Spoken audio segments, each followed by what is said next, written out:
Everybody, Jim and Eric here to talk about the big mid-season finale of Marvel's Agents of S.H.I.E.L.D. Find out who Skye and her dad are. Yep. Why don't you tell the folks? So obviously full spoilers follow. Big spoilers if you haven't seen that finale, mid-season finale. Still with us? Okay. Skye is Daisy Johnson, and her father is Mr. Hyde, Calvin Zoba. This has, been a fan theory, although really theories of everything were out there. Big stuff, though, to finally know that, we'll talk more about who Daisy Johnson is in the comics and the impact of that.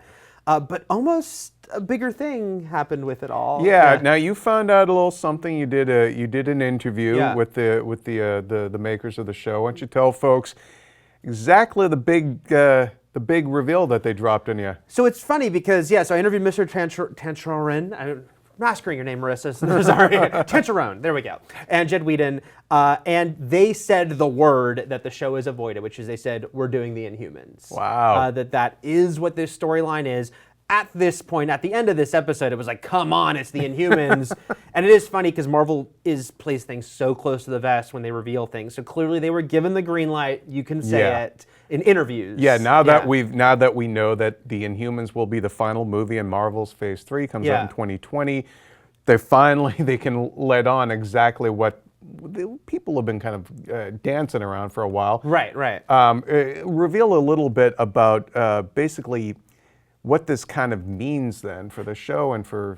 I mean, it's really interesting for Skye because it makes her so important. I mean, when Mockingbird was introduced, we're like, oh, wow, look, it's the first, kind of Avenger being introduced on this show. But it turns out that, Daisy, or Quake, was there the entire time. She's an Avenger, too.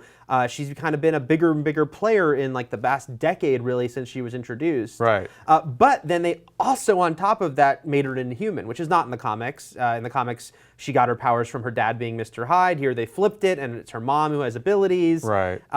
It makes her a big player, but also, we've been talking about the Inhumans movie and Marvel, the idea of them layering in Inhumans, and here it is. Yeah. I mean, do you think that the Inhumans will just be sort of a through line throughout the rest of the series, or just to the rest of the season when it comes back? I mean, she's going to be, unless they kill her off or write her off, she's part of the show. So it's at least going to be there. But clearly that little, the cliffhanger, the post-credit, if you will, scene at the end, showing that guy with no eyes at all. Right. And he has a second diviner.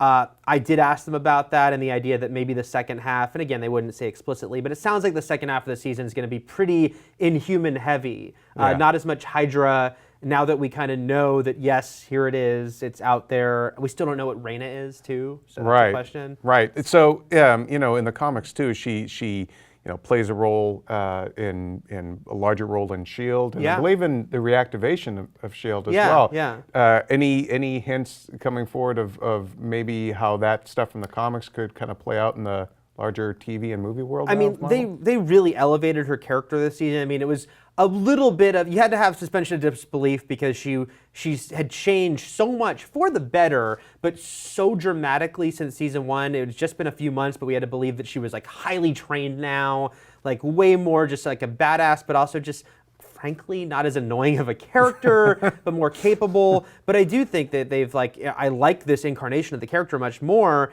And I do think that they've shown that, okay, now, she can really maybe step up. And she has superpowers. It's she's the character on the team now. They showed everything shaking. It'll be that slow process of she doesn't know how to control it, I'm sure. And, it doesn't work all the time.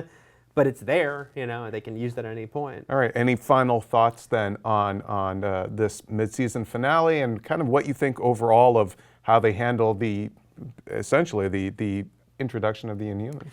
I mean, I think it's really cool. I think the main takeaway here is S.H.I.E.L.D. is leading the way. You know, I mean, that is not reacting to the movies. It's not reacting, and that was a big complaint about season 1. And a lot of us were like, wow, especially after Cap 2 opened, and as much as it helped the show, it was it felt like, okay, so that meant 2/3 of the season they were waiting for Cap 2 kind of running in place. This time, we are in Inhumans movie. I can't remember now if it's 2020 or 2018, but we're years away. It's 2020. We're years away from this Inhumans movie. And now, when I talked to the producers, they said, yeah, this is kind of cool. We're getting to lead the way. We're getting to introduce this into the Marvel Cinematic Universe. So when that movie comes out, again, I don't think the movie's going to come out and it will be referencing 20 episodes of S.H.I.E.L.D. for people who haven't seen it. Yeah, That's right. But I do think that it will be like, for those who watch S.H.I.E.L.D., it's like we'll see a diviner probably in the movie. Right.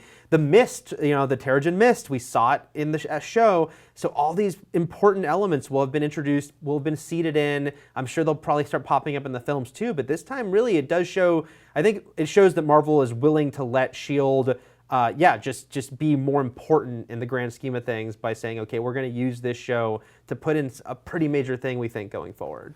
Awesome. Well, thanks for telling us about that. And of course, for all things Marvel's Agents of S.H.I.E.L.D. and Inhumans, keep it here on IGN.